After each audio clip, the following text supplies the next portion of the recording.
But again, like I've said a couple of times, I couldn't care less. I really want to paint some Hydralisk models, and I want to play Terrans versus. And I love the campiness of the Terrans. I think they're so campy. They're so funny. Jim Raynor. Jim Raynor.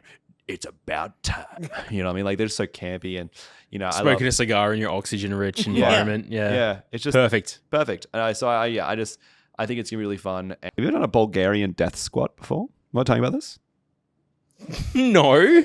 Yeah, Rourke had me do Bulgarian death squats at the gym. Oh, Bulgarian death squats. I thought you said Bulgarian death squad, and I was like, straight after Kurt Cobain, are we in like full That's my bad. tin hat conspiracy theory? I did left turn that dialogue. Hey everyone, welcome back to From the Vault podcast. It's your boy Dylan and Trent. I'm back. We're hanging out, chatting about stuff, and behind the cameras, as always, well, not as always, but this time again, is Teddy. I'm here too. So... I'm feeling an as always vibe. We're getting close. We're getting close. Getting close in this new world of From the Vault podcast 2026. Dated. Sorry. It's like the date on the video when we upload it. Exactly. That'll say 2026. Yeah, that'll date it. That'll date it. Literally. Let's talk about some cool shit. What are we talking about? I think we'll just talk about some cool stuff that's been going on. What's been going on? What have you been playing? What are we into? Yeah, we've done a lot of episodes that are like structured around an idea, and I think just like let's have a little chat. Let's do a little Models and Memories Weekly. That's what I'm thinking. Did you steal that from another? No. Yeah, I definitely did. Is that Don't sue me. TM? That's TM, but it's not mine. But we're doing it. We're doing it like that. We're doing let's talk about it. What we're doing. What's new? What's new with us? Having a bit of fun. What are we excited for? What's new with you? I'll start. So big one for me is we recently kicked off here at Vault. We kicked off Malifaux Mondays. That's because 4th Ed dropped, right? Yes. So the 4th edition for Malifaux just dropped. Malifaux, if you don't know, is like a turn of the century style skirmish miniatures game. If you played a game like Kill Team or seen Warcry or Infinity, any of those kind of games, you'll know what a skirmish game looks like. Trench Crusade, very popular now. Trench Crusade, that's a miniature skirmish game. Malifaux is like that, but the primary difference is it's not looking at rolling dice for effects. It plays with a 54 deck of playing cards, including a black and a red joker. And you kind of have a hand of cards, and you have a deck, and that deck represents your fate deck, and you flip cards from your deck to determine how your duels go. So when you want something to work, flip a high value card. But you can cheat fate by putting cards in from your hand in most situations. And you can empower duels with the same kind of process. So 4th edition, actually speaking of empowering duels, 4th edition introduced a lot of really cool new mechanics to the game and kind of slimmed down a lot of bloat in just the core rule set. Usually when we talk about bloat, we talk about like with Warhammer and etc. It's a lot of like expansions and a lot of like additions to the game and patches, that kind of stuff that tend to bloat it out. Malifaux 3rd edition was kind of just a more bloated game when it dropped. Like I used to always say that it was a convoluted game to the point of like conniptions. Like it was a very convoluted game to the point of being stressful. A lot of games that came out of it just being like I had to like take a big breath, like because I'd be like, oh my god, that was so much to take in. And 4th is still very comprehensive. It's still a very convoluted game, I think, but not to the extent 3rd was. And in a lot of ways that made 3rd very weird and janky, they stripped out of 4th. So 4th is the best Malifaux I've played so far, and I'm really enjoying it. And I'm not myself. I know I say we've started Malifaux Mondays. I'm not myself been able to go because I've had a little bit of extra things going on. But we're on our 5th week or so now, 4th week, something like that. Yeah, and a lot of guys coming along now. We got, between like 5 and 6 players at the moment, and looking at getting up to 8. We got some other new players getting involved. So because it is this kind of turn of the century kind of kick off of the Industrial Revolution, kind of it's like ether punk aesthetic kind of game. The miniature design and concept, beautiful. The terrain you see people bring is just absolutely gorgeous, beautiful. A lot of like saloons and a lot of like kind of alpine forest, that kind of stuff you see a lot of at least in our group. Really cool. A lot of like railways and train tracks and cars, industrial settings. Like, really cool. But that kind of old steam train aesthetic of industrial setting. But you do get that kind of, because Malifaux is like a magical setting, it's full of like goblins and such. And, it's honestly, I would just look it up if you want to know what the game's about, but it's a very cool setting. You do get things like, sure, you got trains and they're usually steam powered, but they're like mag-lift steam powered trains because there's that kind of special aesthetic. So that's been one of the big games I'm playing. I've touched on it in a couple of podcasts in recording. I've talked about it a few times. I've been like, oh, I like Malifaux for this, like Malifaux for that. But I just finished painting up my Banished crew, which is a bunch of little like coral people and their master. So my kind of my general, my kind of main guy, my master, they're known as. He's known as the Silken King. Is like long live the Silken King, and he's very cool. They're really fun. Like crew, they do a lot of like. They have like a big burst of movement when you activate your master, which feels really fun and can really gotcha your opponent. In a way that feels, I know, in a way that is like everyone knows all the mechanics. You're not tricking anyone, but it's in the way that your opponent will sometimes just not expect the kind of mobility you can have. They'll pre-measure like 17 inches, and all of a sudden you just make that, and they're like, oh my god! And it's like, yeah, I can just make that happen. But again, it's just mostly like a pretty standard. It's from the starter set, actually, the Banished. So if you like the idea of the game, it's one of the ones you can get. And they have a good mix of melee and range, but they're pretty easy to pick up. So I'm liking them a lot. I've been painting up a group called the Bygone, which is Tiri the Architect. They're like an ancient alien style of race of people who are from Malifaux long before this setting, basically. And they're kind of like these kind of almost James Cameron's Avatar, like blue people. But they kind of have like their face, their head shape, their skull shape is like a big triangle that kind of comes up. So it's almost like a diamond triangle style shape. It reminds me of that Magic the Gathering Planeswalker. What? Tamio? Yeah. Yeah, they kind of have a bit of a Tamio vibe. They also remind me of the aliens from Independence Day. But like conventionally attractive looking aliens, I won't lie. Malifaux has a conventionally attractive problem, I think, with their design. Weird games, not even just Malifaux. Weird games love their... It's very pulpy. Yeah, they have their token attractive female in every crew. But not to an extent I think that is egregious or that is not tacky. It's handled pretty elegantly, but tasteful. Yeah. It's very, I think it's very tasteful. And But if you're playing Bayou, the tasteful woman is probably the sow. Yeah. I will say there is one goblin that is not... She thick. And she is not tasteful. She is designed to be that way very clearly. But yeah, there's one. In general, the game is like very beautiful. So I've been playing a lot of Malifaux 4th. It's probably it's been... 2025, it was probably my favorite game. I would say it was because, 4th kind of dropped 2025. It was my game. Went through all the beta as well. Went through all the beta as well. I think that was my game of the year for 2025 was Malifaux. And it's looking really strong this year as well. Looking really strong. Obviously, we have a lot of stuff to come out, but I want to talk about that too, but we'll come back to that. I have to hunt down all my piggies. I've got them all. You've got all my piggies? Yeah, because you were asking about where they were the other day. Yeah. And I've wrapped them all up for you. So I've got them all together. Awesome. They're in my garage actually right now, but I've got them all for you. Awesome. I'll see if I can play that. I might have a game. Oh, that'd be sick. Yeah. I remember I tried to get into Malifaux 3rd, and it really felt like there was a lot of backwards compatibility that were forcing into the rule set from the earlier 2 editions that kind of made it really convoluted. It was like an easy game to start playing, but really difficult game to really understand. See, I felt it was not that's wrong necessarily, but I was thinking I felt the opposite way around because I was like I couldn't get my friends into the game. That was my problem. I think it just a first layer. I would do the classic thing you do when you teach your friends anything. This is true about Magic, it's true about any hobby. This is true about freaking netball even. It's true about a sport. You don't take someone straight onto the ring and get them to play a game. You just chuck the ball to each other first. You see if they can hit a net. That kind of stuff. It's like you start a game of Malifaux and you're like, look, we'll just play 3 models versus 3 models and we'll just not have any secondaries and we'll just do the most basic loop. Same thing with Kill Team or any of these games. Magic the Gathering. I'm not gonna explain to you how Planeswalker works or how the mutate mechanic interacts with flickering a creature. But I will start you with cast a 4/4 with trample, attack my life points directly. I'll start you with this basic. You'll learn what an instant sorcery is. But even doing that, the moment I'd introduce the second layer of mechanics, they're like, my friends would be like, okay, yeah. And you go, okay, now flip the card over. And they'd be like, it's so much to take in. So I found it was very hard to get people into it. I think that was it. I think, sorry, I should probably clarify then. I think the basics of the game was quite easy to grasp right until you start getting that second layer of mechanics where you went into advanced kind of rules. I couldn't wrap my head around it in an easy way, which, it is what it is. I'm a busy guy as well, running the stores with Cassie and Jenna. So and it's 4 layers deep, that game. Yeah, it's 3rd edition especially. I think 4th edition is more 2 layers. I think at first that's advanced. Advanced, you've got the game in. And even like Teddy and I, Yeah. like, we were playing it recently and I misunderstood a certain rule. I thought Steiner, which you'll learn if you pick up the starter box, beautiful model, beautiful character, really full of character, that whole crew, ampersand. But there's like a piano guy with a crossbow on his back.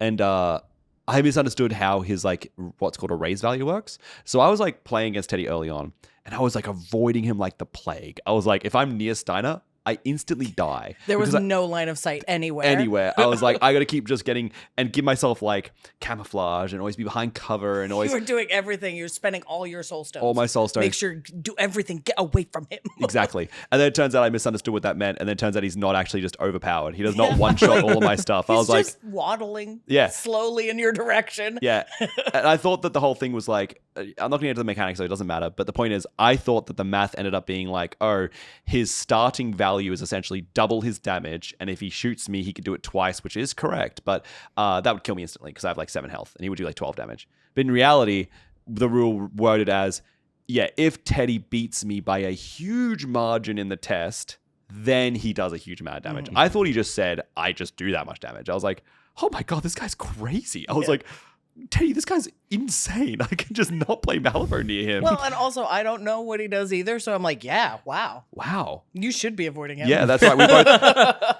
I'll just defer to you, Trent. Yeah, exactly. Well, that was it because, like, I was Teddy and I were kind of getting into the game at the same time, but I did take the bit of the teacher role in the sense of like I was doing all the research and watching all the games and reading all the books and flicking back and forth. So there was the layer of like, so when I told Teddy, I was like, yeah, Steiner's really good. Teddy was like, Steiner's really good. Yeah. Oh, this guy sounds crazy. Yeah. And then it wasn't until I only learnt this because I read the rule somewhere else where it said reduce by that number. And I was like, well, surely it can't be reduce because it increased the damage. And I went, wait, do I not understand this at all? Wait a minute. And then I went back to the rules and I was like, oh, I don't understand this at all. Okay. And then I messaged Teddy on the spell. I was like, so before you verse somebody else and they go, Teddy, you're not broken. You're not broken. But yeah, 100%. So I think like the second layer is where it's at right now for sure. Okay, cool. Yeah, maybe I might jump in, have a game From at a some point. starting perspective, it is really easy to jump right into the 4th edition like starter box too. Like it's very, very easily set up, and the 2 crews are set up so nicely to verse each other. So it's really, really good for you and a mate to just grab and just Yeah, they have a lot of mechanics that are like designed around, oh, I ignore this thing you do, but I don't ignore this other thing. And they both do that to each other. So it feels like you kind of learn that picking your battles and picking your targets as well as just the core rules, which I think is great. So cool. What are you doing? What's going on with you? Well, first of all, big thing to do is subscribe to the channel. Subscribe. Do you know that 50% of people watching our last video weren't subscribed? So they should hit the subscribe button right now if you're watching this and you're not subscribed. Get the bell on. We're not going to keep talking until you do, by the way. Please do it. I said we're not. Bro. This doesn't make any sense. Anyway, yeah, what have I been doing? Well, we've just had the rotation for Star Wars Unlimited. So with a lawless time dropping, big make or break moment. I decided I might just jump back in now, considering it's impossible to get crate dragons, the third crate dragon I need, or any other like legendary cards from older sets. So thank God rotation happened. But I started like planning out a deck to build and went, okay, cool. Well, I'm going to buy some products. So we got like a box of lore and a box of Secrets of Corruption and a box of Jump to Lightspeed, and ended up completely organizing my entire collection, and not only building most of the deck, but also building not one but 2 Twin Suns decks, which is really fun. Probably right up until the Twin Suns decks, actually, the new pre-constructed Twin Suns decks come out in May. But yeah, I decided to build some Twin Suns decks out of what I had as well, because I've had a constructed deck of Hera from set 1, which is all your Spectre units ignore penalties, aspect penalty costs. So you don't have to, you can play off color stuff without any penalty. But she's rotated out.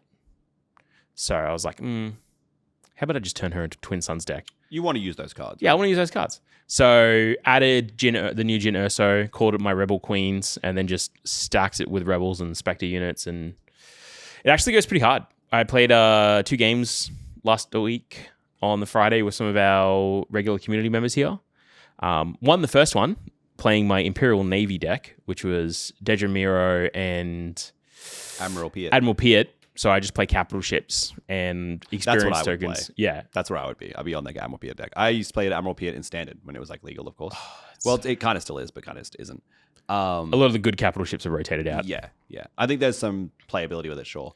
But no, I used to play a lot of that, and I love that deck. So if I was in Twin Suns, I'd have be going in that direction. But yeah, it's really good fun. I'm playing it with Colossus as well, so I have one less starting card.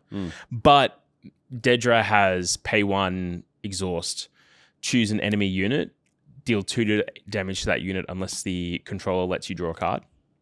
Which is cool because that feels very Twin Suns centric in the sense of like, you don't want Dedra to ping you for 2 because, first of all, you may not have stuff to do in the early game. So having Dedra be able to something you can do and like use that resource that particularly you're not when someone drops something in the first turn that is usually only 2 health anyway. And you're like, well, your opponent in 1v1 is often going to be like, I guess I just take 2, whatever. You spent some resource on it, it's fine. Rarely are they going to give you a card draw, I feel. But in multiplayer, all of a sudden, only one of my opponents is getting a card draw, and I don't lose my important thing. Like, that's super important. So they're going to give you that card draw, and what you want is the card draw, obviously, in that situation. So particularly starting one down. So and then Colossus, Dedra comes out. She has raid 2 if you have more cards than an opponent. So again, really good if you've got one person next to you just burning all their cards, playing stuff out. So I can still be focusing on another player who's got cheap stuff out or low health stuff to let me draw cards, and I still end up with more cards than the person next to me. So a lot of like mucking around with decks, mucking around with cards that really focus on like an opponent. When you have 3 opponents, you can still get the benefit out of it. And then it was also really fun dealing 4 indirect damage to every opponent, and then I choose where the indirect damage goes. So I just straight up killed Josh, one of the other players there, who was looking really comfortable, had like a massive board that no one could get through. So Dedra is red aggression. Dedra's red aggression, so you throw Devastator down, right? Is that one? The jump to life speed Devastator. Yeah, that card rocks. So I'm liking Twin Suns. I really like Twin Suns as a format. I think that there's a space for that to really grow in Star Wars Unlimited. Also, I should say, the premier meta losing all of the legendaries from Twilight and back. Thank God. Luke was nuts. Vader was nuts. Maul was still nuts as well. He was doing well. Was that Shadow's Maul? That was the one that would just ambush in? Yes. I think it was Shadow's Maul. The green one. Yeah. Yeah. There's just so much strength in those early sets, which it is what it is. Like they're learning to balance their game out for longevity. Also, didn't Cunning, Vigilance, like the name Cunning, Vigilance, Aggression. Those are the big ones for me as well. Like those disappear. Random Confiscate disappears. Yeah.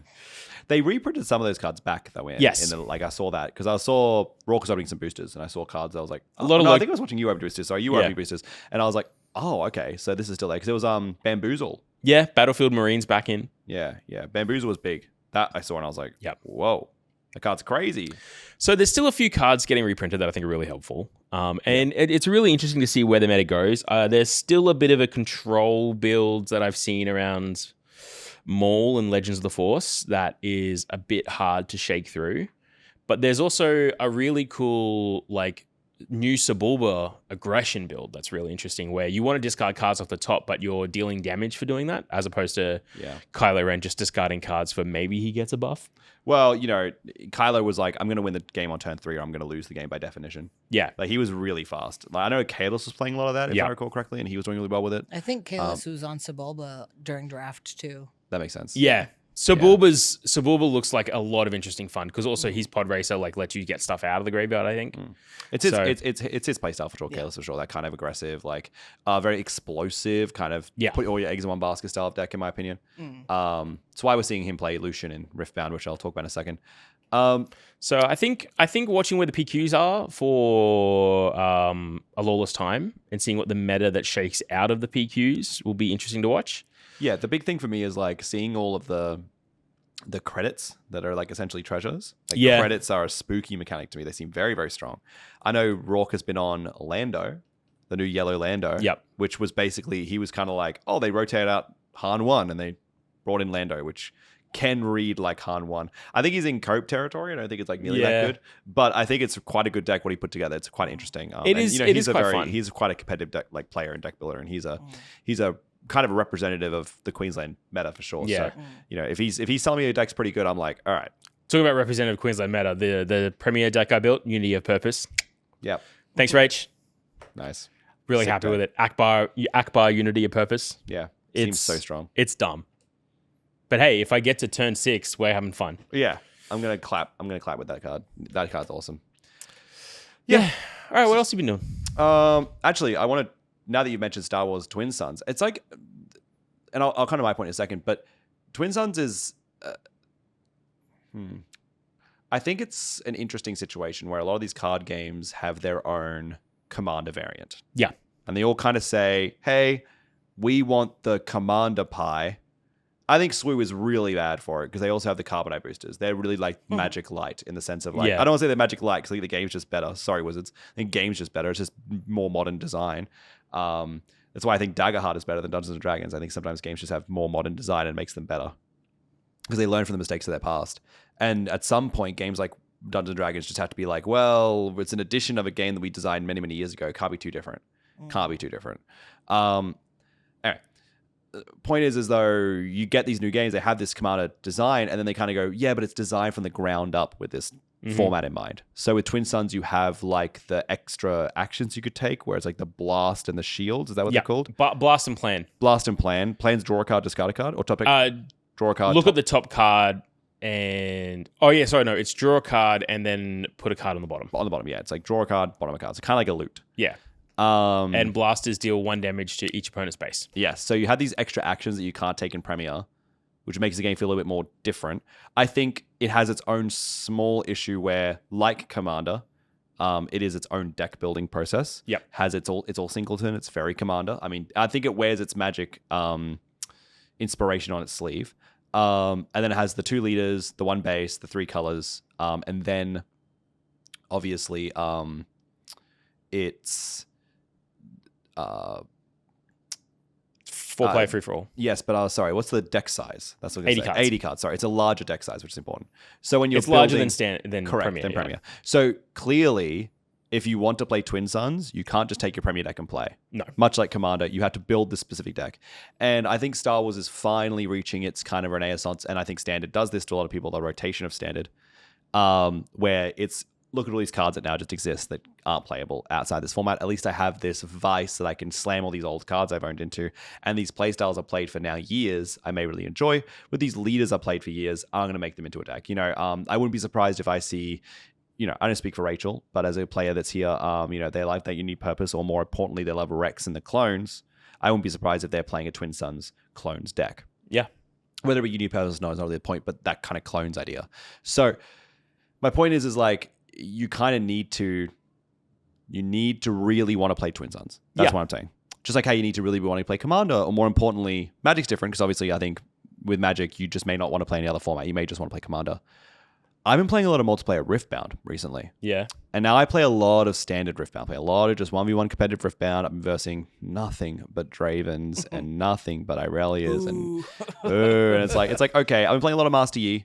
I love this deck. I love it so much. I think it's so good, right? That I think even the next set coming out, which we've just gotten the spoilers for what's called Unleashed, the 3rd set, there's a new Master Yi in there. Uniquely, the only legend to come out twice so far. His new legend built around the hunt mechanic.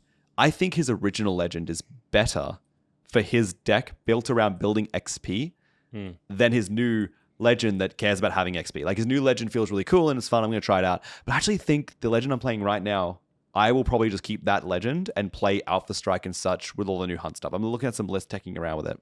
Point is, I think he is a pretty good Draven matchup because it just ekes out numbers on that defend +2 might. And for these matchups though, I find that it's a lot of the same gameplay loop right now. Because again, I'm versing a lot of Draven. It's a lot of the same gameplay loop.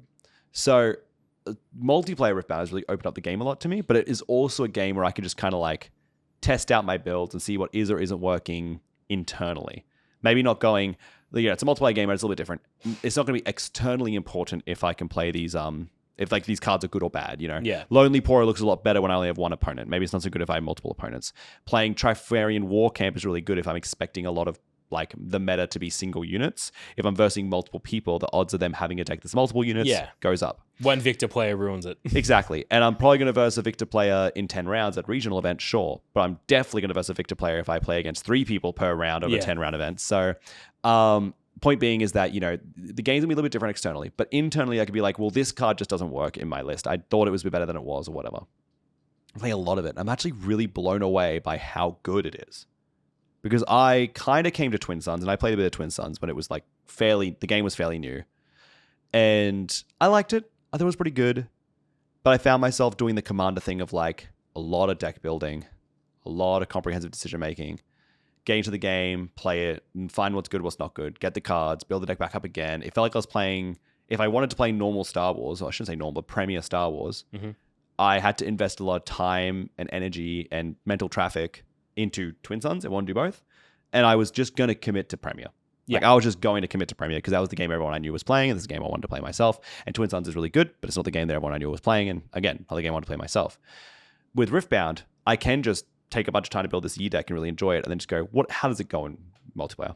Yeah. How is this, like, you know, I could play some battlefields and I'm like, I'll just grab a pile of battlefields and change my battlefields up. I'll be like, paper trees. I feel like multiplayer Riftbound like gives you an opportunity to like see, like you said earlier, test your deck eternally, but also like test your deck against multiple like strategies in a I guess condensed space. Yeah. Because you're still like your battles, the main conflict of the game is the showdowns. And in multiplayer, you're still only doing a showdown against one other player. Correct, with the exception of your opponents playing actions and reactions that can interact. But I found like a lot of the card, the low card advantage, the low amount of card drawing in the game at the moment, except for like specific legends, means that like I'm finding a lot of people are holding their tricks mainly for themselves and less about like messing with someone else's. Yeah, for sure. But I'll also say, and Green being a big proponent of this, one of the things that I'm glad that you mentioned that, because one of the things that I like about these multiplayer formats like Commander, like whatever, is that it's not just about the deck building or just about the constructed element. It's about those cards having unique and weird interactions. And a big one was when I played a game fairly recently, like Charm, which is a 1 energy spell that just says move an enemy unit. Take an enemy unit, put it wherever you want, right? Within reason. And the amount of times Charm came up as an option to pull an opponent's unit into another opponent's like place, into a battlefield, sorry, and then that showdown will cause a trade. They would both die. Yeah. And I'm like, I have a 1 mana like kill 2 things spell. I think I did that in one of our games. Yeah, absolutely. Like, it was just, it feels so good. And there were situations in our game against Piper. We played that one recently with Piper, sorry to say. Us against Piper. I guess by no, it was definition, mainly Piper and me against you. It was definitely, well, at some point it was Piper against the world, to be honest, because they did kill us. But there was points where it was like, I was talking to Piper being like, hey, I will pay the deflect of your unit if I can discipline it to clear this other thing. Yeah. You know what I mean? Like we'll have that dialogue. So I think that like really did come up, made the game feel really interesting. So I'll be like, a lot of the times now, like I have a couple of mates, I mentioned them all the time, like Reggie and Rourke as an example. And they'll come over to my place and we'll play Riftbound. And for a long time, it was just like Rourke and I would play 1v1s. And I get it. He wants to scrim and I want to scrim too. We want to like kind of get our reps in and learn the matchups. And Reggie and will play some games. But now it's like every time we hang out, we are playing multiplayer Riftbound. Yeah. That's like a new thing. And if we have somebody like my mate Connor, and he'll come over, my mate Connor who's been the producer here before, Connor will come over and we'll play Magic because Connor doesn't play Riftbound yet, but we'll play Magic. And, you know, we're playing Riftbound games, like watching as he's like, yeah, I'm on my way. We're like, get this game done so we can get some Magic out after. But we really want to get this game done because we really want to play Riftbound. So, yeah, I was just surprised by how good the multiplayer format was. Yeah. And I guess is my point, Riftbound did say, or UVS, they did say that the game was built from the ground up to be multiplayer. They won the multiplayer format to feel good. So I'm glad that did work out for them. But when Star Wars Limited showed up with Twin Suns and they were like, unique actions, different deck building, singleton, it's very commander-centric, it was clear that they put a bit more effort into the format. Whereas with Riftbound, it's kind of just, well, it's just put 2 more people on the table. So to me, I felt like I was worried that it wouldn't be very good. I was worried that I would get burnt out by multiplayer Riftbound. It just wouldn't feel very good. And in set 1, when we were all playing with decks, I will say they were also pretty bad. We were just learning the rule set. It did feel pretty bad. Like I played with like the sample decks, and we played with multiple sample decks, and it felt really bad. Like I felt like one person was always winning, and then they just win. But when you're playing real decks, and I should say when you're playing decks you really spent the time on and you feel like they're quite good, and you can see the intricacies of those interactions, you know the rule set better. Yeah, it was just a phenomenal format. Particularly really now you've got 2 sets worth of cards in there as well. Absolutely. And like you mentioned earlier, you're not playing a singleton format. You're still playing your like standard constructed decks in a multiplayer format. So you are playing legends from set 1 with some set 2 bonuses, or you're playing a legend from set 2 with some set 1 like extra cards thrown in there. Like you're not stuck into this single set meta. Correct. Yeah. That gives you a bit more options and flow. So yeah, I multiplayer Riftbound's good fun. Yeah, I've been really enjoying it. Really enjoying it. Right So if you haven't played it yet, I recommend if you're playing Riftbound, you haven't really playing it yet, like give multiplayer a shot. It's really good fun. Right up until someone rocks up with the pre-con Fiora deck and actually does pretty good. Yeah, I heard Jason absolutely destroyed you with that. Yeah, crazy. Yeah. I've been playing a lot of Fiora. Actually, it's really funny because I've been playing a lot of Fiora in like standard. And I find that it has a lot of problems when it comes to multiplayer games. So I made my builds just too aggressive in 1v1. But like, yeah, I feel like it has such an issue with card advantage being orange and yellow. Like such a hard order body, such a hard way to get cards in your hand. Like hidden blading your own stuff, especially when they're I forget the card's name, but the 2 might that if it gets to 5 might and it dies, you draw 2. It'll come back to me when it matters. Like Unsung Hero? Unsung Hero, thank you. Yeah, Unsung Hero. Hidden blading your own Unsung Hero on a Dreaming Tree feels really good. I'm just going to play 2 and draw 5 cards. That feels really powerful. But you're still tucking a lot for it to operate. You're still getting a bit of head in the game. It's got to happen. The stars have to align. And then that's your removal spell. You don't have a lot of those. Yeah. That's your removal spell. That's now out. It's like, so I found that it can be quite hard. And Dreaming Tree being a premier battlefield, a very good battlefield, and in a 4-player game, people are contesting it a lot. You've got to get your 5 might guy onto a battlefield and hold it, basically. You can hide the card under it, but now you've just got to steal the pieces. Yeah. You've got to see the BF sword, you've got to see the Unsung Hero, and you've got to see the Hidden Blade. Yeah. All at once. Yeah, okay. All right. It seems like a deck that probably would run more like a sit back, build your board up in your base, and just kind of wait for everyone else to deal with each other, and then you're suddenly capping 3 battlefields. And I've seen that, but see, I played the Rek'Sai deck that you played today. I played that deck in the multiplayer game recently, and it had like 14 units out. I just wasn't taking battlefields because like I'll just get like a huge army out and start like throwing down Under Titans and sending them in, right? And that felt really good because my opponents couldn't just play Cull the Weeks, and they couldn't just charm me, and they couldn't just challenge my units. In Fiora, you have like 4 or 5 units at most by that point, and they're pretty big units. They're big units, but they can make if you're susceptible to removal when you've got 3 opponents. 100%, Yeah, it's the same thing. 100%. So yeah, very spooky. But yeah, so ultimately, multiplayer formats feeling pretty fun. Yeah, they're all in a really good space. Yeah, I like it. Twin Suns, try it out. New decks come out 8th of May. Yeah, they drop 8th of May. Yep, that's when Unleashed drops. Does it really? Yeah, that's Unleashed release date too. No way. How exciting! Thank God it's not a pre-release. Thank God. You had a lot of engagement with people on the Discord who wanted to play Twin Suns too. Yeah. A lot of people were like, "Oh yeah, before draft." Yeah, sign me up. I got 2 games in. Yeah. It was actually surprisingly fast for a multiplayer format as well. Yeah. I got 2 games in 45 minutes. Oh, I'll say that. Actually, that's a really good point. I'm glad you brought up the fastness. What I love about Rip Battles multiplayer, this is true about Twin Suns, but not in the same way, is that a player gets to 8 points and they win. Yep. And everyone goes, they pack it up. We did get one game in recently, I'm not kidding, where everyone was an 8. No one could win because it was a 9-point game because of Ascendant's Climb. Mm-hmm. Yeah, your favorite. Nobody could win. And it got to the point where our Ornn player had 1 card left in deck and just played draw 2. Because it is, if you draw a card, you choose an opponent to get a point. Mm-hmm. Yeah. And one of our mates, Rourke, I talk about him a lot, he was pretty clearly going to win if this didn't happen. If Reggie passed the turn, then Piper had to pass, Rourke was going to win. Reggie's like, I get the point to 2-4-6, rolls a d6. Oh, Trent gets it. I'm like, yeah, yeah. We gave it to Rourke in the angles. It was very funny. But there was that moment. But the point is at the end of the day, somebody wins. Everyone packs their cards up. You go game 2. Which is, I think, has that advantage over a game like Commander, where you could find yourself dead not that early generally. Well, today's format. But sometimes. But more generally, you could find yourself in a death position late enough in a game, maybe 40 minutes in an hour and a half long game. Yeah. Just look up the old Hardcast episodes. Yeah. Look at the old Archives episodes. Just me like, Yeah. Dylan just chilling, unfortunately. Well, yeah, Dylan was a burn bright, burn fast kind of guy. But the thing is that I think Commander has this maybe a bit of a problem right now. And it's why you're kind of seeing more of these like really fast metas and these with powerful cards and these alternate win conditions. And especially something coming off the ban list as well, just being like, coalition victory and such, being like, oh, well, we can allow this to happen because at least if somebody just wins the game. And I think the culture of Commander is different, obviously, where I think in the culture of Commander, most people don't like people just winning the game. They like the idea of like the right down to the bitter end, me versus you. The other two have died. It feels like samurai clashing on a battlefield. yeah. It's definitely an arena. Like it's an arena. Yeah. It feels that a kind gladiatorial arena. Yeah, it feels, and I think that's valid. I think that's totally valid. But I do think if you're the kind of person who find yourself fourth place in that arena, 4 rounds in the night, maybe it doesn't feel so good for you. So with Riftbound, especially when you're just learning the game as well, or you're just not that competitively connected, having a game wrap up and then everyone starts again does feel pretty good.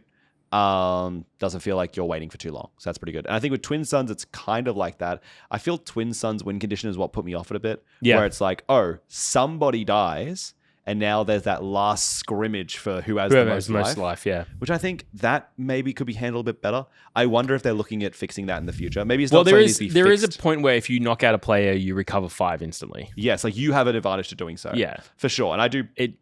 But even me walking in with Colossus, which is a base that is 5 health points above everyone else, is still like... there was a king making that happened in the second game that meant that I couldn't win. Yeah. So it just it is what it is. And I think that's hard because also, you've got bases that have less health than your starting 30 to give you a benefit. And that benefit is much clearer in Premier. Yep. But now that you're going, well, what if I were to gain 5 life and now I just can't go high? Like if I'm on 25 and I kill somebody, I go gain 5 life because I gain 2. Yeah. So I can't go up to 30. You don't get the full use out of it. I'm not getting the full use out of it. Or more importantly, like I just feel like I'm at such a negative because I had that lower life total. Like people should mathematically be ganging up on the person with the least amount of life, right? Mathematically, not socially. But, that means that I am more susceptible to being ran down if I start with a base that does something cool for me. So I'm better off going Colossus, which is I start with 1 less card, objectively less fun, to have less things to do. Maybe not less fun than winning, but less fun than having things to do. I need to do that because clearly that's such an advantage. Yeah. So I felt with Twin Suns, that's win condition needed tweaking. I felt that. I'm not saying it's objectively correct. And I wonder, like I said, I used the word fix earlier. That's not correct. Maybe tweak or change to benefit, I guess, my personal agenda, but whatever. I don't know. How do you feel about that win condition in Twin Suns? I was very hesitant on it in the early days. I think, a lot of the stories that came out from our friends, Reggie, Rourke, and Nick included, when they talked about how the game, like in the last turn, just became like a slog because everyone suddenly started really focusing on playing the game. Like someone died and now it's a 45-minute last turn because we're trying to like get the most we can out of it and doing the most optimum plays and thinking really hard about it. I did find on Friday night that when that first person died, like the game became much faster because I think now a lot of people I was playing with have been playing the game since the start. Yeah. So I don't want to say skill issue, but like early days in Star Wars, you're still kind of learning how the game works and functions and the sequencing, because that's the big thing about Star Wars, like that is for me, is like it is essentially just like Commander sequencing the game, which is one of the hardest things to learn in Commander, mind you. And that's because, for those who may not know, in Star Wars, and I think this is crazy in multiplayer, in Star Wars, there's an action by action, like turn economy. So it's not, you guys share a turn, and you're doing one thing to the next thing to the next thing. Oh, I attack with this one unit, your turn. Okay, well, I'm going to play this card, your turn. Okay, well, I'm going to attack with this unit or play a card, your turn. Like, you go back and forth. So you got to think about the consequences of what you're doing and whether what you're doing is going to stick around. Like, I mean, me playing Devastator was because I knew that Cassidy next to me was going to be able to take out Josh. Yeah. So well, then that makes my job harder because Cassie's going to heal 5 off that. So now I have to do it to heal the 5, and then hopefully I survive a round. I will say that if there's experienced players at the table that kind of have a rough idea on the game and like a rough idea of the threat assessments and all that, like it flows perfectly fine at the end. And I also think it's almost like a bell curve. Yeah. Where it's like, it's actually more like this, I would say. Where it's like, I think for those who understand the game very, very well, and want to play competitively, they're going to kick through that because they know what's happening. Yeah. I think those who also want to play the game super casually and couldn't really care less, that turn's still not super fast. I think it's because it's like, and again, it's this kind of anecdote you talked about earlier where we had people talking to us about it. And it's like, yeah, well, if you're like chilling and not worrying about the game until it matters in your head, well, that just to me is like an anecdote. Like you got to pick whether you want to play the game properly or not. You know what I mean? Yeah. I don't like the identity of like, oh, I'm like jovial and chilling or whatever. But the moment it really matters, now I'm locked in. It's like, no, just be locked in or not. Just be casual or be competitive. And that's what happened on Friday night is we were all just like, I think if you walk in with it's the walk into the mentality of this is a social game, we're going to have some social fun, and then we're playing the real shit for prizes later. Yeah. Like that's what I think made Twin Suns really fun, is that it was just kind of like we're joking around, we're attacking each other. Half the attacks were made not because of tactical advantage, but because Dylan has 35 health, or Dylan's the owner of the store. Or Josh has too much stuff on his ground, so we're just all going to attack via his space just to mess with him. Yeah, I think that comes back to it's like this idea of I see a lot of commander logic, or like playing Magic at home with your friends kind of gives that whole if you don't attack my commander, like I'll go get a drink from the fridge for you, that kind of thing. Yeah, where it's like how we can define, we can define the game very differently. Like we can kind of like make it broader and more social. Like, if that makes sense. So yeah, it kind of feels like if you're going to take the game really casually, then take it really casually. If you take it really competitively, then take it really competitively. And I think maybe their anecdote was more towards the line of like, the guys we were playing with didn't know what kind of game they wanted until we got to that turn and they realized. And of course, it's going to be someone's got to win this game. Yeah. And it's a 45-minute game, not because people are taking 15-minute turns, but because every single action is taking 3 to 5 minutes. Yeah, and you've got to think about the most optimum. And I should say, like I said, like I prefaced it early in that thing, is that this was set 1. This was early days of Twin Suns when I think decks were only 40 cards. I think it was 60. They stepped up. They were like 40, 60, 80 or something like that, weren't they? Yeah, but as in like the Twin Suns were 60 and they stepped up to 80 now, right? Okay, yeah. It was something really low. But yeah, it was really early days. So people were trying to make the most ideal situation out of a 2-1 for 2 vanilla. So yeah, that's valid as well. That's the other side of it. So yeah, now it's at a point where you can just play cards that always doing something. You have access to cards now that are always doing something, so you can just kind of like vibe out, have fun, and huge card pool now. Yeah, huge card pool. So try Twin Suns. That's what I'm saying. That's the end of that. Try Twin Suns. Try multiplayer Riftbound. Yeah. You'd be surprised. Leona does not work in multiplayer. I think she's okay. She's difficult. It's the low unit count that gets you. Once Unleashed spoilers are one of our next episodes are going to be for sure talking about the Riftbound has like an identity problem for sure. Yeah, has an identity problem. So we'll talk about that probably in an episode coming up, and I won't get into it too much now. But I think Leona, there was an Unleashed spoiler that came out fairly recently that made me very angry. That I was like, man, Leona players are very upset. Leona players definitely saw a card and they were like, we are very upset. I'll show it to you after the recording, and you'll see it. They are very upset right now. Game Rocks. Yeah. What else are you getting into? I was on Riftbound there. Yeah, you cover the Riftbound. This is a very interesting thing that I think I'm finally comfortable enough to announce and talk about. I have been putting together the pieces to form a industry association in Australia and New Zealand for independent tabletop hobby retailers. Yeah. So that's been a fun little project that I've been working on lately. So the whole premise of it is essentially a way for stores to get together and communicate and talk about the problems we're facing at a store level. Form cartels. No, we cannot form cartels. No, we do not discuss pricing. What we talk about more is what problems we're having with, I don't know if there's certain customer behaviors that we're not used to dealing with. Obviously, being a hobby Distributor store, we've issues? talked about it a lot, is that there's like a whole thing of we're retailers, but we're kind of also bartenders. Yeah. So we got to deal with that kind of like social interaction and even parasocial relationships. Like kind of kindergartens. Yeah, and it's yeah.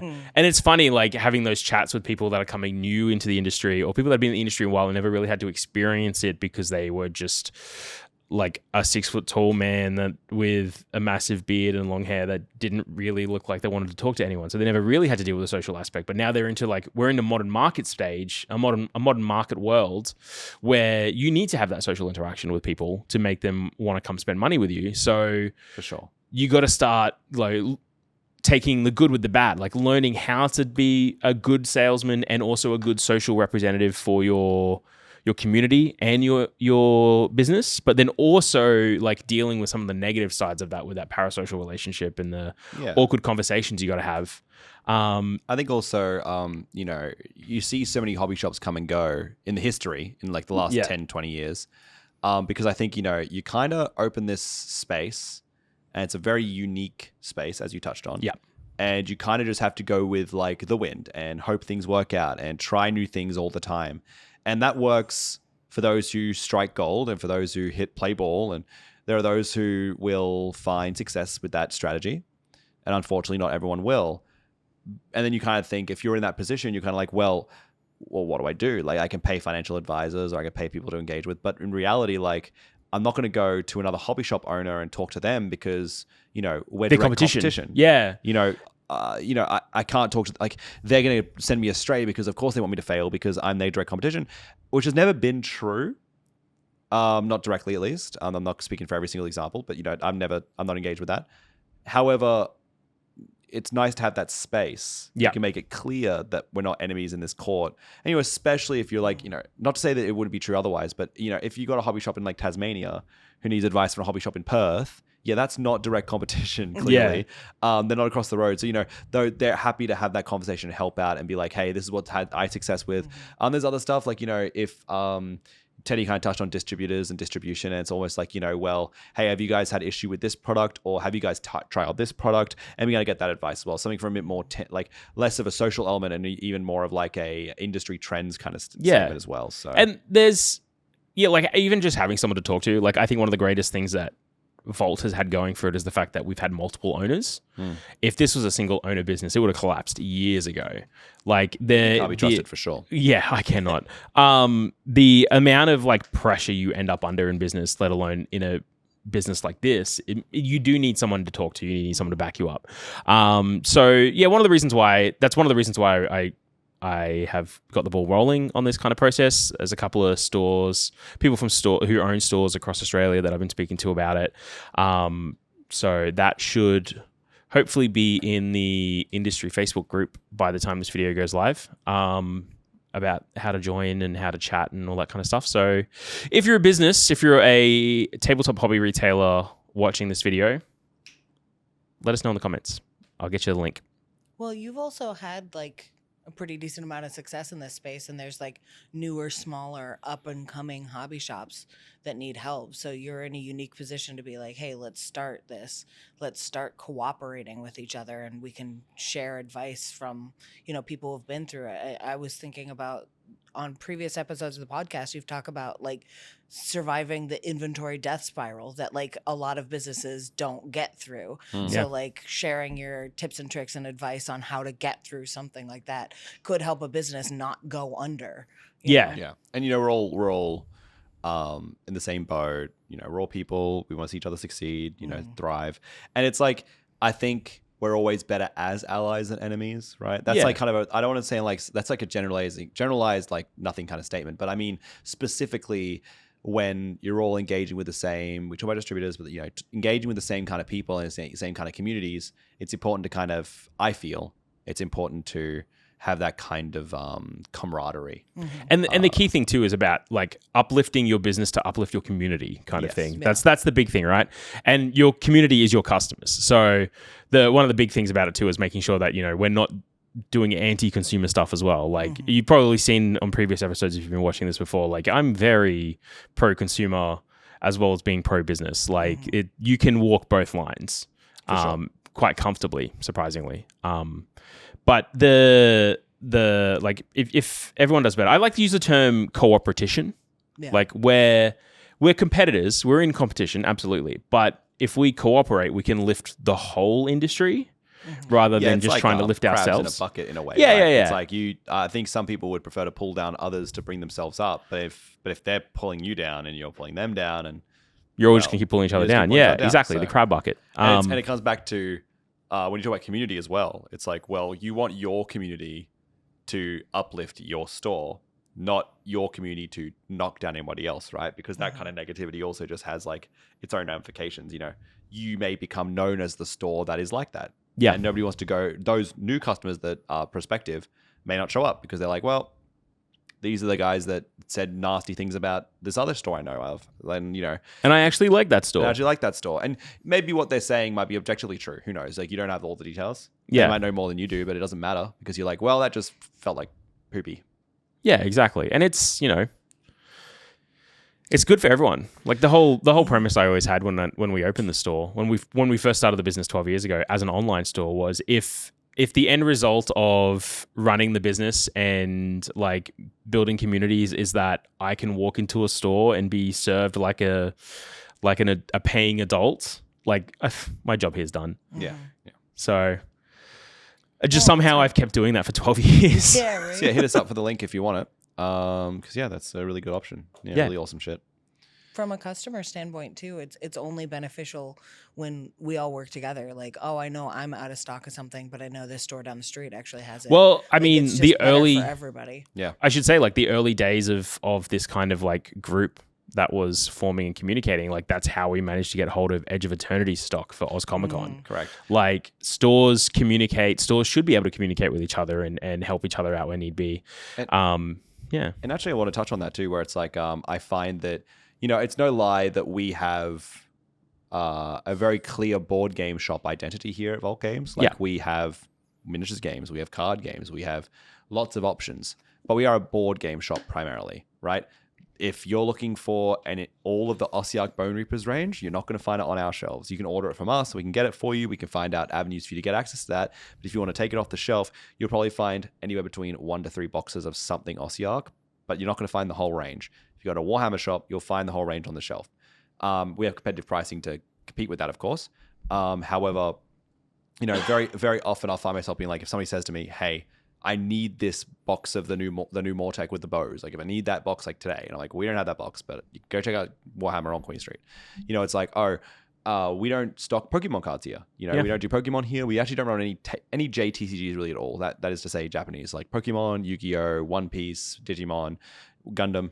Those games we just don't stock here. So if customers say to me like, which is common, I'm really looking for Pokemon cards to my kid. I'm like, well, here are your options I can give you. And I promise you none of them are here. So I'll point them to this store or that store. Like, you know, a big one for us is for One Piece, I'll send them straight to Mint Collectibles. We're like, you know, Mint Collectibles in Kedron, they're a great location. They have great One Piece support. So definitely go check them out. And I'll tell them often, I'll be like, tell them Vault sent you. Because like, I want them to know as well that that's how we operate. Yeah. I mean, even like board game stuff, like Mind Games is... Like, we're in the Brisbane City store right now. Mind Games is like... Across the road. It's barely like 100 meters away walking. Yeah. It's like a 5-minute walk if you're dawdling. There's been times where people have walked in on a Friday and say, I need this game by tomorrow for a party, and we don't have it. And it's straight up, first thing I do is I call Mind Games. And I'm like, hey guys, I got a customer in front of me that's looking for this. They want it by this weekend. Do you have it? And they're like, yeah, sure. I was like, cool. All right, put it aside. I'm sending them up. Exactly. Like that's how we operate. Like at the end of the day, like the customer should be happy and we should be working together to make sure everyone's having a good time. 100%. Anyway, anything else you've been working with? There's a few things. We have the new StarCraft miniatures game. Woo! That's so exciting. I haven't seen any of it yet. So I have. exciting. That minis look sick. I think there's probably like a discussion to be had around its release, the nature of its release. I think its release is being like, Yep. yeah, I'm not really excited for how it's being released. Yeah, there's it and Cyberpunk TCG that are kind of like, sorry guys. Yeah, I am more excited that it's being released rather than how it's being released. And I do think the game looks really fun. I like its idea of like spawning in units and like kind of spending a requisition to kind of get your guys, and it kind of gives RTS in real life kind of vibes. I think the miniature quality looks really good. I love the idea of I love the Zerg aesthetic. I love that all the Zerglings can have their wings like on or off, which is really cool. And I wonder if that means that you'll be able to like upgrade them with wings and bring someone with wings and some without. Like that's really cool to me. Because wings in Wings of Liberty, maybe it was actually Heart of the Swarm. I forget when they released the Zerglings getting access to wings to get like the adrenal gland boost. I think it's called, or whatever, the adrenal boost. Point is that's just like something. I love that kind of stuff. I love the StarCraft aesthetic. I think it's so cool. I grew up with Brood War as a kid. I was definitely the kid that had like a computer that could barely run anything. Like it could barely run the Minecraft like beta and alpha even. That was like kind of grade 8 when like alpha came out or something. Point is like, so I had like Diablo 2 and like Brood War and like all these isometric games like Fallout 2, and then games would come out like Fallout 3 for the Xbox. I'm like, it's no Fallout 2. Command and Conquer Tiberian Wars. Yeah, Tiberian Wars. Or Tiberian Sun. Yeah. So I'd be like, oh, these games are so much better. In reality, I'm just a kid who doesn't want to admit that his computer sucks. He doesn't want to admit that like things are getting better around him, and then can't go past Windows 98. Like basically, right? Yeah. Well, my mom had like a Windows Vista computer. Ugh. Yeah, I know. And like, I remember Halo 2 came out, and on the box it had like requirements, and then Windows Vista requirements on the box, and they were like double because Vista was such like an intensive OS on the hardware. And if you know, jump in the comments if you know. Windows Vista gamers rise up. But it was just a crappy computer, and it like ran nothing. So my point is like, I had to play a lot of these isometric games, and then they're not a lot of isometric games. You know what I mean? Like realistically in the grand scheme of AAA titles. So like the scene kind of, went quickly. Because like, Mario 64, that's kind of in that same era. 3D was coming up really quickly, and the technology was advancing very quickly. So yeah, I play a lot. So I love StarCraft. Love it. And I never got good enough of that game to beat like Koreans. I never got good enough of that. You can't. My API was never close to where it needed to be. But I love miniatures games. I play a lot of miniatures games. I'm very good at them. So I really want to play StarCraft. And I just love the aesthetic so much. Like I love I love the way Blizzard does cinematics in their games. Like they just put so much money into cinematics. And it's like in I think it's the Heart of the Swarm trailer where the huge like the Zerg like birthing pods drop out of the sky and they hit the ground, and the giant what are they called? Not the Brutalisk, but I forget the gigantic one with like the big scythes. The It's like the big Hydralisk? crest. What's that? No, the Hydralisk? No, the Hydralisk has the crest. That's Yeah. the shooting guy, the Hydralisk. But no, it was like the Brutalisk was a big guy too, but it's called like it might be genuinely called like the Megalisk or something. But it's like these really big ones with like the big hooves, and they're just like running into the like all the Terrans, and God, it was just so sick. And I like the like all of them. What I don't like, and I can't tell, is like, we get 4 boxes per faction. Yeah. Zerg are getting Zerglings, Broodlings, Hydralisks, and Sarah Kerrigan gets her own The boxes like part of the all-in release. bundle's only $700 Australian. Yeah, well, Yeah. is it really Australian? I thought it was more than that. I thought that was like the quid. I thought it was 700 quid. Am I crazy? I don't know. I was in Polish before, so I had to switch it. Maybe you're right though. I really did think it was 700. No. Yeah, Australian dollars. Okay, good. Because I really thought it was 700 quid. It's disgraceful. But Yeah. there's a bond that the all-in bundle is called the all-in bundle for a reason. That's a lot of products. Like I don't know what shipping's going to be on that too. But anyway, and then the last one is like you get the kind of the big flesh tube. It's like another box. So I think that not the flesh tube. That's part with Sarah Kerrigan. You get the Queen, and it's not a lot of stuff. Like I know it's an RTS, and I know that there's only so much you can put into Zerg in the RTS before it becomes a bloated video game because there's 3 factions. So I know why. But it's really like combat patrol size. It's really not combat. Like, yeah, it's not an army. Like Emperor's Children release. It's like a bunch of stuff comes out for Emperor's Children in 40k. And even today, people are blowing up about, they just don't have enough stuff. They just don't have a large enough range. I can't play with my Fulgrim, my Flawless Blades. I can't really get up my Noise Marines and my Infractors and my Tormentors and my Cacophonist and my Exultant and my, I can't really... What is it? 3, 4, like it's like what, 8 units built over 4 boxes? Yeah, something like that. Like, it's just not enough. Not can't enough. play the game with that. And then all the injections of like winged demon princes and that kind of stuff with all the Yeah. Slaaneshi stuff on them, all the demons and such. You know, I just really can't realistically play Emperor's It Children. feels with like that I'm many just units. playing Chaos Marines with some Yeah. Emperor's Children. Yeah, it kind of feels weird. Like it had been for years. Yeah, first of all. And second of all, my point being though is that like, you know, people saying that and then like the StarCraft now it's coming out and it's like, okay, we get like a couple of things. But to me, I don't really care. To me, that doesn't really matter so much just because like I do love them to bits. And there's the Goliaths and the Terrans. You get like freaking Walker and shit that looks like so dumb. It looks so stupid. I love it. It's classic design. That looks like a Command and Conquer thing. But yeah, like just so cool. So I'm really excited. I'll be looking at how it gets to us and what distribution looks like, that kind of stuff. And you know, it'll be hard, but you know, I really want to get some of that Zerg stuff and play some games. And honestly, like if I can even get the rule set and just like print them on card for the time being, and then like get my miniatures when I get them, I'll be very happy. Tyranids. Just use Tyranids for the Zerg and just use Space Marines for the Terrans. Like, you know what I mean? I just want to try the rule set out first. That's where StarCraft's from. Well, actually, you say that actually, but you know, you look at the Tyranids designs from pre-StarCraft. Then StarCraft drops, and then we do the great redesign of 4th edition for Tyranids. You know, like the timeline is kind of... I don't want to say anything here. Yeah, but it is. Yeah. Very clearly, Warhammer learned something from StarCraft, I feel. Like how to build the robots for Leagues of Votann. Oh, yeah. Oh, actually, I forget the name of this unit. Chuck in the comments if you know the name of the unit, but there's a unit. It's called like... I want to say the Atlas, but that can't be correct. It's like a jet that could transform into a mech.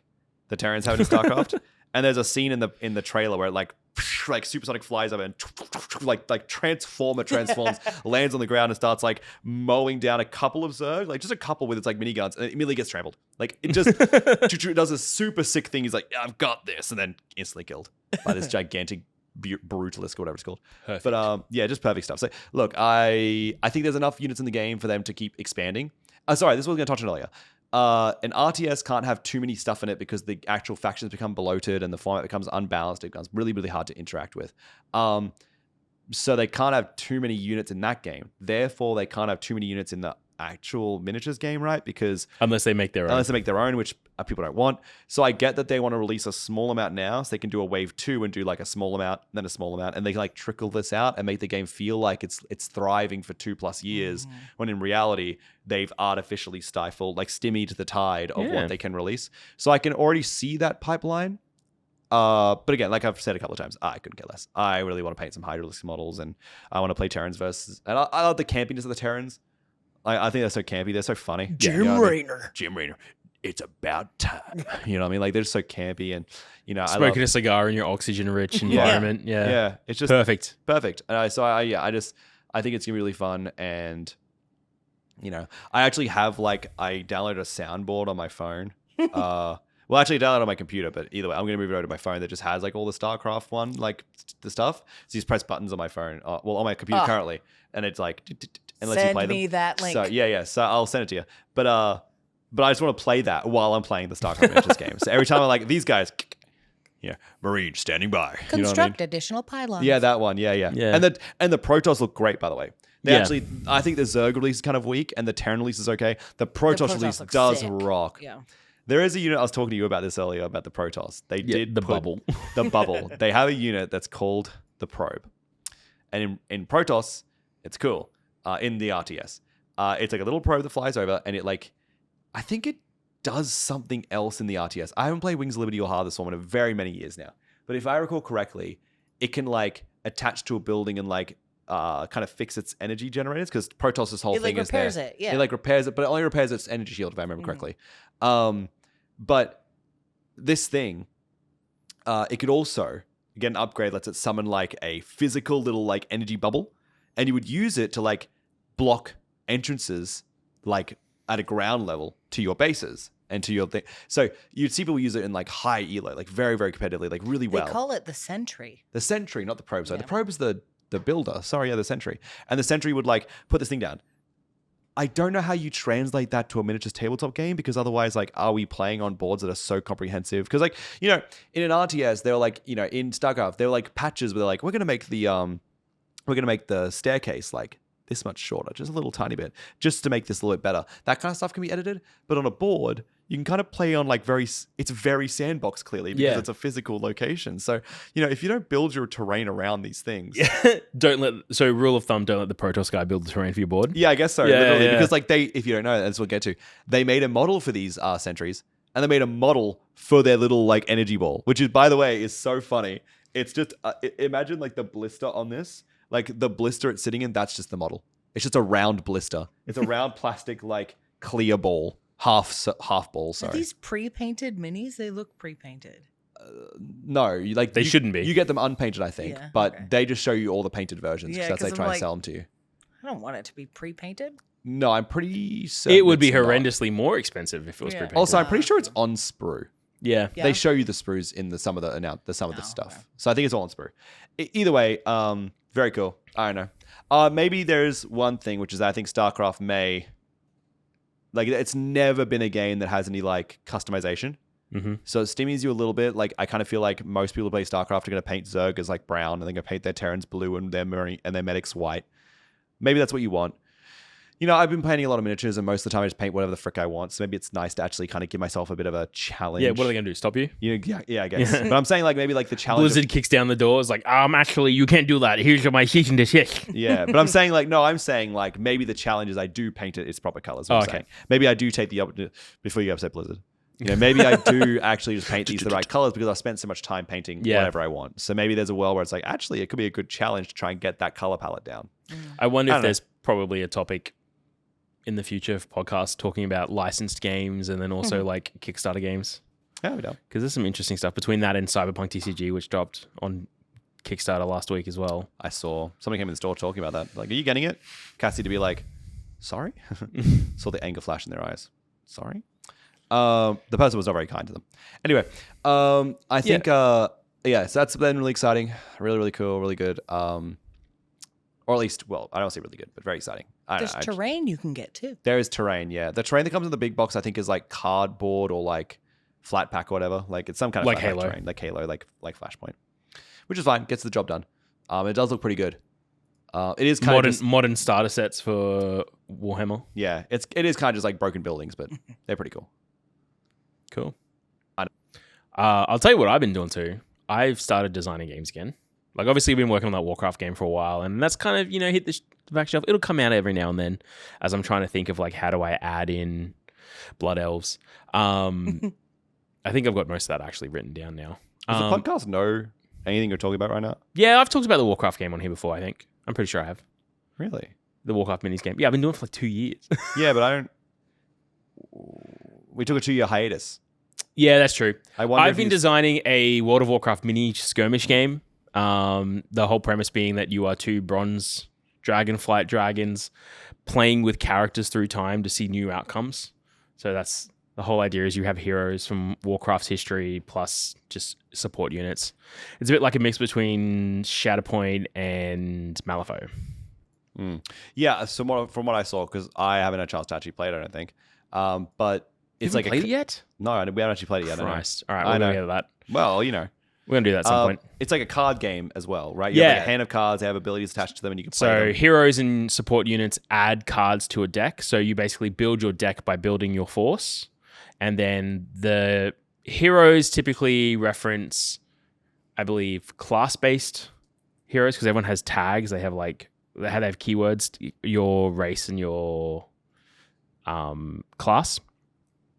And then the support units typically have like racial tags as well. So you're benefited by playing more Taurans or more humans or more trolls, or you're benefited more by playing more of the same class, so more hunters, more paladins, more clerics, whatever. Sorry, priests. Don't come at me. But yeah, I've got the makings of something going on there. That'll be interesting. One other thing that's quite funny that I'm working on is we've gotten really into netball lately. So we've been playing netball. We've been playing social netball. My sister division. plays professionally. Name drop. So one interesting thing that happened is this year her team started doing trading cards where you would you can buy boosters of trading cards, and there's like 5 different cards for each player to collect, and some have like holo foil, or like hex foil, I think they called it, like special editions of the cards. And I was like, when they announced this, I was like, oh, do they have like a chase rare? Do they have like any like chase cards to hunt down, like serialized or unique arts or whatever, Like signature stuff? And then I was like, they were like, oh no, we just have the holo foils, the like the hex foils. And I was like, oh, that would have been so cool if there was like a unique art variant that's like one of each player is seeded across the whole thing. Because they've only got probably only made like 500 to 600 boosters or something. So yeah, and it's also like they're professional players, right? So at the end of the day, like signed things are a big deal. Big deal. So putting a silver signature on each of those cards. Yeah, I was like, this would be really cool. I was like, actually, it'd be really cool if they did that for all the players in Suncorp Super Netball.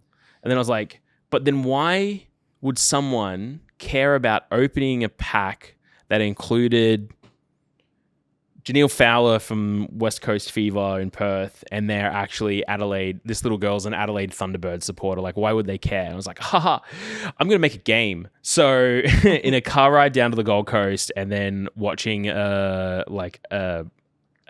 pre-game match, I wrote an entire rule set for a trading card game based on netball. So it's been looking pretty good so far. It's been fun playtesting it. It's actually really cool. So Piper seemed to have a great time when she was playtesting it with you. Yeah, I've got one more tweak I think I need to make to the main game system of it. Yeah. And then I think I'm going to be able to start like printing prototypes. I didn't know netball didn't have a backboard like basketball. No. I learned that. Yeah, I just looked up netball pictures and I was like, oh.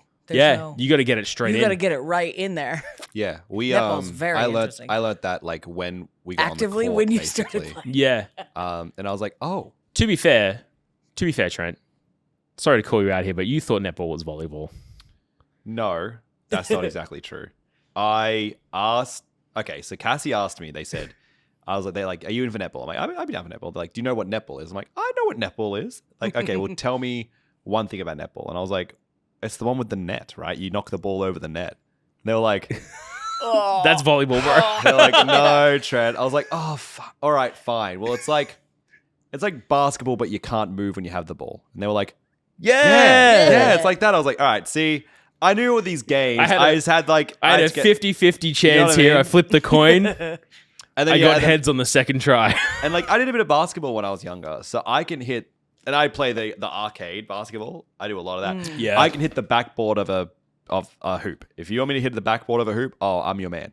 I can hit that little red square every time. Yeah. But when you take that away from me, yeah, there's no board. You just gotta hit the net. What's a rebound? Let me just tell you something. Trent is not on goal attack. Okay, put that man on wing attack if you're lucky, dude. I'm designing stuff. I've also designed a campaign. I finished designing a campaign for D&D that is like a one-shot campaign based around Zendikar for Magic the Gathering. Yeah, it looks hopefully really going to be able to record that and get that up. Yeah, exciting stuff. Also recently finished designing a one-shot campaign that's like a 10 game one-shot campaign for Genesis, but it's set in Cyberpunk playing as Trauma Team. Trauma Team, yeah. This isn't like Android. This is like actually Cyberpunk? I would probably still use the Android system from Genesis to play it, but it will be like set in Cyberpunk. Set in like Night City. Night City, yeah. Because it's just like the settings more, there's a lot more setting in there that kind of works from what I want to, the themes I want to approach there. So I learned that recently. I was like talking about a friend. I was like, yeah, I played Cyberpunk. I played Cyberpunk RPG. I'm like, I never played like Cyberpunk Red, but I've played a lot of Cyberpunk like Genesis. And then like they were like, oh, because the conversation came up about Cyberpunk 2077, the video game by CD Projekt Red, and we were talking about how like you can get those upgrades that you can double jump, and they were like, isn't it funny that a game is so rooted in like reality, but you can just get a double jump upgrade, and like why does not everyone have a double jump upgrade? And I'm like, well, first of all, not everyone is going to Ripperdoc. Not everyone's getting you know, some people are getting like what's the word, vanity bits, like gold strips on their face, but they're not like, oh, I'll get my entire leg tendon ripped out and replace with mechanics. Not everyone's doing that. A lot of people are. Like a shotgun replaces my entire thigh muscle. Exactly. They don't do that. And that the idea is that you're in the position where you require it. And that's why Ripperdocs aren't with some of them are just like, a store you can walk into, of course, but a lot of them are, but even then, a lot of them are unlicensed. Or you have to, you're a street kid or whatever, so or you have some ins on the corpo, so you need to find out how to get access to that. Point is I was like, yeah, well, I've played the RPG. I was talking to somebody I know, and I was like, yeah, and in that the double jump is like a once per kind of it's once per encounter because they need to recharge, and they're hydraulics, so they basically like pool air and compress air into them over time, and you get one burst, and it gives you one double jump. But you're not just double jumping on repeat. Like you walk around in this video game and you go cha-chung, cha-chung, cha-chung, which doesn't really make any like logical sense. It's fun for a video game. Sometimes a game can be fun. Actually, I want to say that I like that quote a lot. I'll come back to that. Jeff Kaplan from Overwatch, when somebody asked him about like why does Zenyatta's orbs heal and increase damage, like what's the lore about that, and he literally had to say on like a video, he was like, sometimes guys, you don't have to have lore to explain why something's fun. Sometimes a game is just fun. Sometimes things happen and it's just fun. And it made me laugh so much. I was like, yeah, it's really funny that Zenyatta puts like this monk robot puts this orb around your head and now you heal better. Yeah, guess what? Like a lot of this game doesn't make any sense, guys. Like, the more you think about it, there's a skating pop star dancer. Exactly. Yeah, you know what I mean? There's a pop star in a mech that has committed heinous war crimes. But yeah, no, I back to the Cyberpunk thing. Moral of the story is, I was talking about that, and they were like, when did you play Cyberpunk RPG? I'm like, I played like Shadow and the Beanstalk. And they were like, Netrunner? I was like, yeah. They're like, no, Trent, that's Netrunner. They didn't know the term. They didn't use the word Android. That's why I didn't understand what they meant. They used the term Netrunner. I'm like, yeah, so? They're like, well, Netrunner isn't Cyberpunk. I'm like, what are you dude? And I like paused the game, and I was like, Netrunner. I'm a Netrunner. What are you talking about? It's not Cyberpunk. They were like, no, like Shadow and the Beanstalk isn't Cyberpunk. I'm like, but now I was like, because when you use the word Android, we use the word Netrunner. I was like lost. I was like, but why wouldn't it be Like, are you saying that Netrunners and this are different Netrunners than that? Because when I played with these people, I remember what the Netrunner did in our campaign, and it was just like this. It's just like this. It was, they got into the stupid bath and they went into the net, and it was just like this. Why would it be? And he was like, I explained it basically to me, and then I had to do some research because I was like, I looked up like, is Netrunner Cyberpunk, and everything was like yes, and I was like, is Shadow in the Beanstalk Netrunner? Everything's like yes, and I'm like, transitive property here. I'm like, what is going on? And then that's when I found out about the transitive property, and the person who owned it lost it, and rada. Yeah, and he made his own thing, and the company made their own thing, and so I learned that the Android universe, because I knew that it was set in New Angeles. That was the big thing about Shadow and the Beanstalk. I knew it wasn't set in Night City, but I was really confused. I'm like, hey, just because it's not in Night City doesn't make it not Cyberpunk. In my head, I was like, is New Angeles in Cyberpunk? Is that in that setting? And I found out, no, not really. No, yeah, a lot of people confuse Cyberpunk, the setting, with Cyberpunk, the genre. Yeah. So if it's about Cyberpunk setting, obviously, it's very different. There's similarities in the Cyberpunk genre that carry through. Like there's the themes of transhumanism, and then there's also like the idea of hacking stuff, corporate capitalistic overreach. I would argue that a lot of Shadow of the Beanstalk / Android is more, solar as well. Like there's a lot more space elements in Shadow of the Beanstalk. Yeah. Which you see in like Cyberpunk's kind of later stuff, the DLC. And but Cyberpunk's still a little bit more focused on Earth. They haven't really gone full space exploration yet. Like I think they have a moon base and that's it. That's it. Yeah, I think it's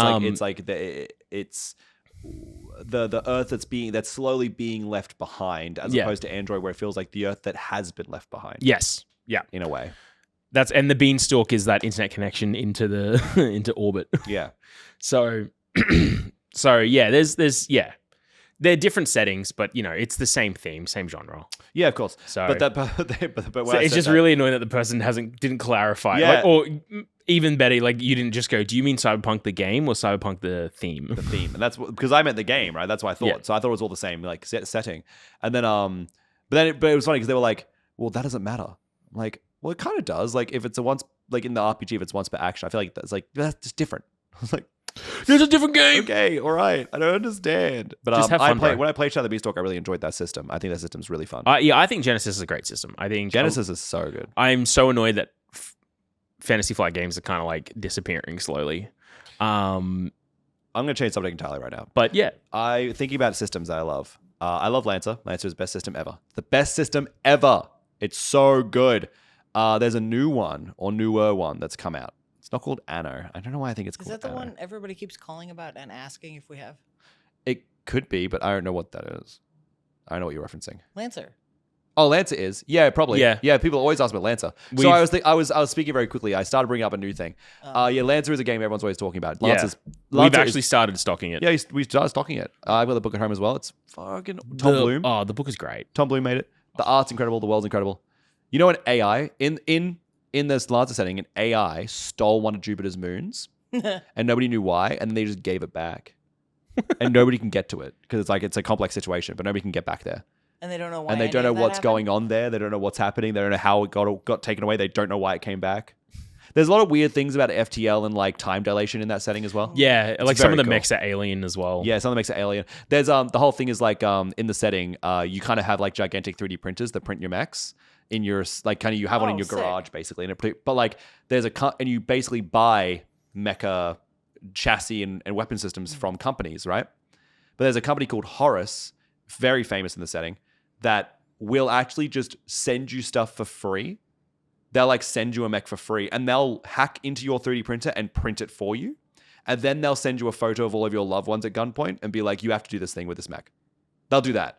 It's really interesting. They're like, they don't, because you have to pay, they're like, you didn't pay us, but you will pay us if you don't do this exact specific thing for the next like 400 years. And you're like, I do like that Lance is also a really great space to like, it's a game that gives you a lot of flexibility where if you want to keep the systems but want to change the setting, it's very, very strong for it. If I think it has a problem with moving away from sci-fi, of course. It very much wants you to stay within sci-fi. But I have friends who have actually adapted the system into Imperial Knights for one. So I've seen people adapt the system really well. You still stick with them, like you still stick with sci-fi. But like if you want to go to a more like low tech, like Mad Maxy style of game as well. Like there's even mech chassis and mech companies that you can translate to that quite well. Yeah, pretty well. And like even if like it does like a really good, like if you like a Cowboy Bebop style of like degradation of technology, I think that's a really good one. If you like the kind of sleek chic design of like Evangelion or that kind of stuff, you know. So you can move like Mass Effect. There's so many different companies that make so many different weapons. Absolutely, they're all totally different from each other. Yeah, you get like Cerberus is like your bad guy of that setting kind of thing. You know, so it's like it's a really great way that you can move. It's a really great game that you can play in either like a solar punk, everything's utopian, but we just have really slick, cool shit, to like Mad Maxian, almost like diesel punk style of mechs. Yeah, but it's cool. I really like it. It's really cool. Another thing cool is that the internet in Lancer is known as CompCon. It's like a social media platform that everyone uses. It's like you put your account onto CompCon. Well, CompCon is also just a browser-based website that's totally free to access, and you can actually have your entire character saved to their cloud, and you can access it through that. And based on what kind of company you're with or working with, you can actually set it to that, and it'll change your whole UI to match their UI, which is really cool. So very in universe, and it all feels like you're accessing you checking your character sheet for your rules makes sense in the context of your character being on their computer accessing their social media account. Yeah, like that, like it all makes sense. That's cool. And then what's really cool is that there's a lot of fan support stuff, which is easily adapted into that software. So that browser-based app actually has like mods you can just download, like fan stuff onto it. It's like fan extensions. And put those extensions into your CompCon, and then they'll just like connect automatically.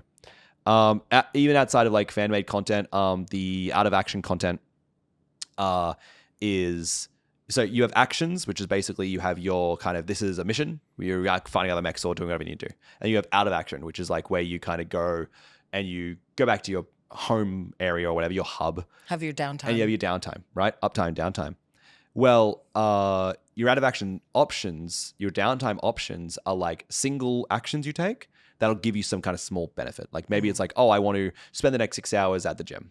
Or I want to spend the next 6 hours reading or cooking, or I want to spend, and they have all these options built into it.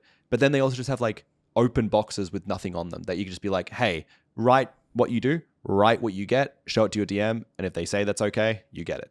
It's that simple. Yeah. So there's a lot of collaboration with a lot of flexibility in that, where it's like I know in games like that's not unique to Lancer. Like a lot of RPGs will do that kind of thing, and I think in games like Dungeons and Dragons, even for example, you can kind of be like, hey, am I able to kind of get athletics to a proficient level if I could spend the next couple of downtime experiments going on jogs or whatever, can I get that athleticism up enough that I actually just get a proficiency in it, even if it's not part of my character's like class or race, or it's not a tree for me? Can I just get that if I do this thing? You can just have that conversation with DM at all times, but it's nice to have it baked into your rule set that you don't have to have that kind of, you don't have to feel like you're doing something wrong or It's not as rigid. like it's not as rigid. So Or even just the GM has to take the time to research and like take a guess on how that would work. yeah, I like that. As a forever GM, I'm a big fan of that. But I'll actually bring it up because I forget what it's called. But he's actually recently released or semi-recently released a fantasy version of this. A fantasy Lancer? It's like Tom Bloom RPG. I'm gonna write not Lancer.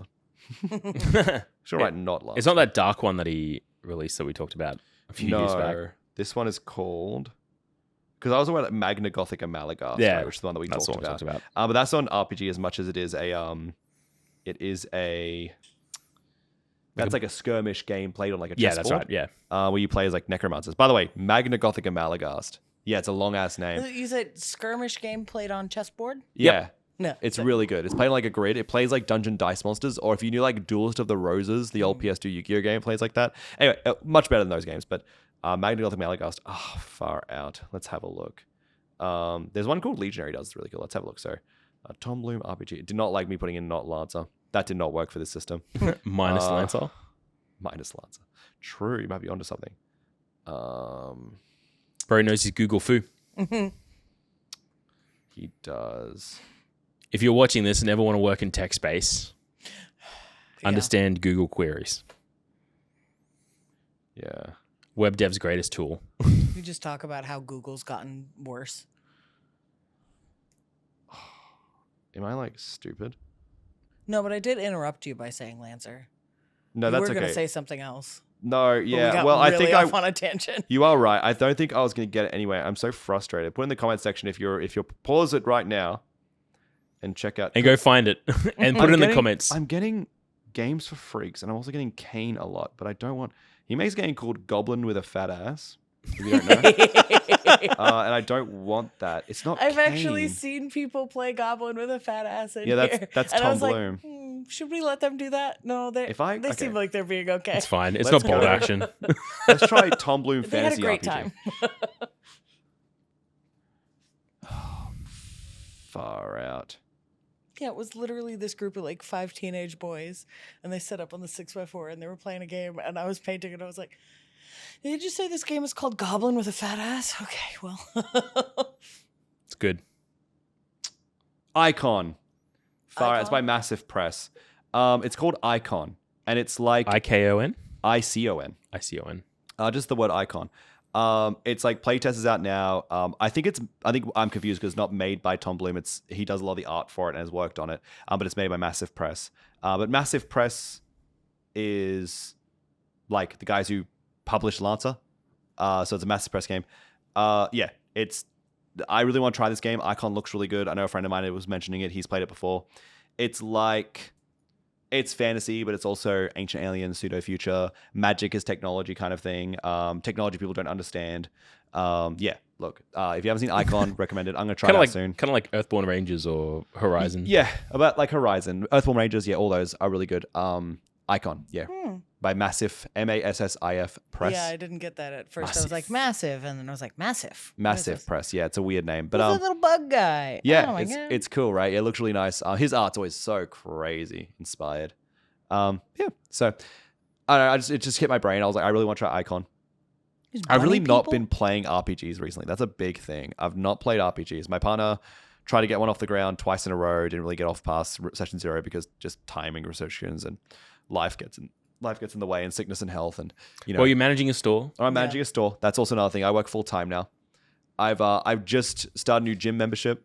I'm just gonna start talking about random shit. Started gym membership, so I'm off with Good Life now. A friend of mine got me involved with it, and I'm in so much pain, but like not in a way that doesn't feel like, when you're in pain that is bad pain. I'm in a pain that feels okay pain. It's not like, I know it's not bad pain. It's your muscles. It's just my breaking muscles. down and rebuilding. Yeah, it's Yeah. just like they know I push them just enough. It's the kind of pain that makes you realize why they have an emergency alarm in the toilets at a gym. Yeah, exactly. Oh no, I've sat down.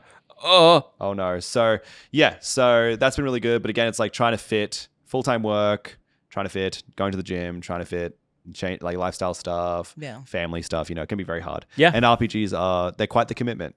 Even just 4 hours a week can be a lot for people to kind of get together because it's hard as well because you kind of need your own time. Yep. I think later and later in life, more and more, I found myself being like, I actually need a day or two. Yeah. I mean, like I need my own space, I need my own time, and that's totally healthy. I think you should just be press that mental reset button. Yeah, just like have that for yourself. That kind of stuff. Super healthy. Obviously, not to extremes. Don't isolate, but just existing in your own space, especially in today's like kind of I think like society. I don't use that word. Kind of feels pretty cringe, but like I think life at the moment definitely, especially what's been going on a lot recently, does push you around a lot. Yeah, it does make you think of the bigger picture a lot, and like sometimes that's not important. It can be, but sometimes it's not important. Like maybe in just this moment, you can just exist in your own space and just be your own person for a moment. That helps. But the point is, I really want to get back into more RPGs, and I really want to play Icon, and I really want to play Magna Gothica Malagast. That game looks fun, just like a fun little cute skirmish game. But that's like that's designed for virtual tabletops, so it's very easy to just cut out a piece of paper and play. Yeah. It doesn't have any of its own miniatures or anything like that. It's like he wants you to, even if you kit bash your own miniatures, is pretty good, but like the nature of how the boards are designed also wants virtual tabletop. So yeah, it's cool. Cool. Well, that's what we've been doing. What fun, cool thing have you been working on? Let us know in the comments below. We'd love to hear it. We'd love to read it. And if you have any suggestions for topics for an episode coming up as well, feel free to throw them in the comments. Don't forget to like the video, subscribe to the channel, get the bell on to get notified every time a new video goes live. And check out next week for the Cut for Time, because that's kind of becoming a thing now. Yeah, we yappers, especially me. I'm bad for it. Certified yapper over here. Yeah. If you two white guys with a podcast. I know. We find ourselves. I want to add, if you're still here, I haven't clicked off when Dylan started his ramble. We have some ideas for this podcast coming up. Yeah. This is not to imply that we're out of ideas or anything like that. We just want to chat about something just fun, just ourselves for a moment.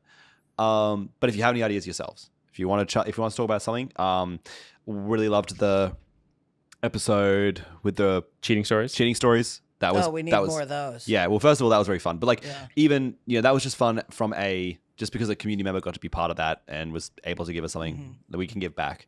So if you have any ideas, anything you want to hear, even if you think it's a little bit silly, whatever, who cares? Just let us know. We'd love to hear it. We'd love to hear it. We could turn it into an episode. We could not, but just let us know. Who knows? Who knows? Anyway, thanks so much for joining us. Thank you so much, Trent. Thank you, Dylan. Thank you, Teddy. Thank you, Teddy. Thank you. Thank you. No. And thank you, Piper, who's down the back of the store there. Thank you, Piper, for everything you do. For hanging out. Anyway, stay safe out there, everyone. Don't forget to subscribe. Wash your goddamn hands. Wash your hands. Bye-bye. Bye. Bye. Bye. Bye. Bye. Bye. Bye. Bye-bye.